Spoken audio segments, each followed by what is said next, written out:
I'm teaching you how to build and publish your first site in Framer in just 3 days. And today is the final day. We've designed our page, utilized components, and now the final steps is to make our site responsive, add effects and animation, and then finally hit publish. Let's go. So to catch up from yesterday, we've kind of designed our hero section here and we've added our button components. Now, there's a couple of things we need to do. One, we need to make this site responsive. Two, we actually need to make it feel more alive with adding some effects and animation. And then three, we can finally hit that beautiful publish button. So first, let's actually go ahead and make it responsive here. Now you notice that when I actually make this smaller, we've done a pretty good job on the sort of like desktop breakpoint, but as soon as it gets to like a tablet or even a mobile breakpoint view, then it's going to completely break. So this is where we use breakpoints in Framer, which essentially means at the certain width, we're actually going to change the layout to go to another breakpoint. So you'll notice if I select my desktop breakpoint here, we have this little plus to create a new breakpoint. Now I can set a tablet breakpoint, a phone breakpoint, or even a custom breakpoint. Now, to be honest, I only use Framer's built-in options. I find that most times it works just fine.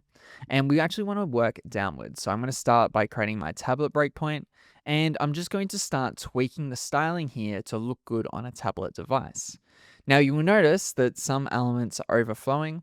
Now this is quite normal when it comes to designing for responsiveness. There will just naturally be things that might be overflowing. Maybe things have fixed widths, which is often the biggest issue when you design for responsiveness views. So we want to make sure that we use relative sizing where possible. So for example, here on the text, we can see it's got a fixed width of 413 pixels. That just doesn't necessarily play nice on a smaller screen. So we'll just set that to be relative and set the width to be 100%, which is now changed the stack that it's in to also have that fixed width. So we'll set that to be 100% as well. And maybe we want to change the direction of these buttons here too. So maybe we actually set these to be horizontal and we'll move them to the start. And I might actually want them to take up 100% width of the frame that it's in, so it goes across this entire card here. And I'll do the same with this secondary button. Okay, and then maybe the text here is a little bit too big as well, so maybe we'll shrink this down to something a little bit smaller and reduce the line height. Maybe we'll go, say, 62, and we'll keep that line height nice and tight. And maybe this image is just a little bit too wide on my tablet breakpoint, so I might bring that across so my text starts to come out a little bit more. Okay, let's preview this. Looks pretty good, and you can start to see that when my browser gets to a certain width, it's actually going to automatically change to that breakpoint. And this is essentially the whole concept of responsiveness. Once your browser gets to a certain width, you can actually set the rules of when that layout changes, which is your breakpoints.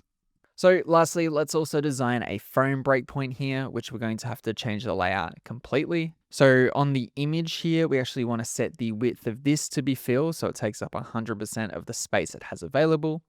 And then inside this left frame, which is now going to be stacked on top, we actually want to change some of the rules here. So we actually want to set the height of this to be auto, so it's going to fit the content because it just doesn't work in a bit more of a vertical layout. And we need to tweak some of the styling here as well. So we'll actually bring this font down a fair bit. Same with the body copy here. These buttons are okay, but we do want to actually change the gap between these elements here. So I'm going to size that up. And because of this image here, it's got a width and height of fill. It's just automatically changing the size to be flexible based on the rules of this top frame here. So we could set this to be quite large if we want, but to be honest, I might just set the gap to be something fixed, say around 70 pixels. So now we can preview this and we've got our desktop breakpoint. It goes to our tablet breakpoint, and then lastly, our phone breakpoint, meaning that across any device, it's going to be a very responsive website. So this is good and all, but it still feels a little bit static, and I feel like we need to add some effects to really bring this site to life. Now, when we select an element or frame on the canvas, inside our properties panel here, we have the ability to add an effect. Now, if I click on this little plus here, you'll notice I have a bunch of different options here. On text specifically, we can add a text effect. Otherwise, we have a bunch of basic effects here, like appear, hover, press, loop, and drag.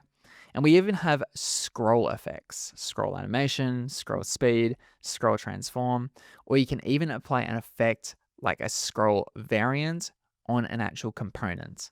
But since we're not doing anything too complex, we're just going to use some basic effects here. So I'm going to select the appear effect, and we're going to set the trigger, which is the instance of when this animation begins. So I can set the trigger to be on appear, so when the page actually loads, on scroll, so when I scroll the page, layer in view, so when it actually comes in view of the viewport, or section in view as well. So let's just set it to be on appear. And we can set a preset here as well. So I'm going to set the preset to be slide in from the left-hand side. Now, when it comes to effects, we can essentially set the enter effect and then the exit effect. Now, the exit effect for an appear effect is going to be just what it is on the canvas. So the actual positioning that it's in. And then we're essentially just setting the state we want it to start at. So in this case, we want it to start at 0% opacity.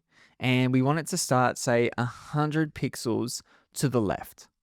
Now, we can also set the transition here, where you can set an ease transition or a spring transition. I have a whole crash course video here on YouTube teaching you everything you need to know about effects, and I'll link to that down below.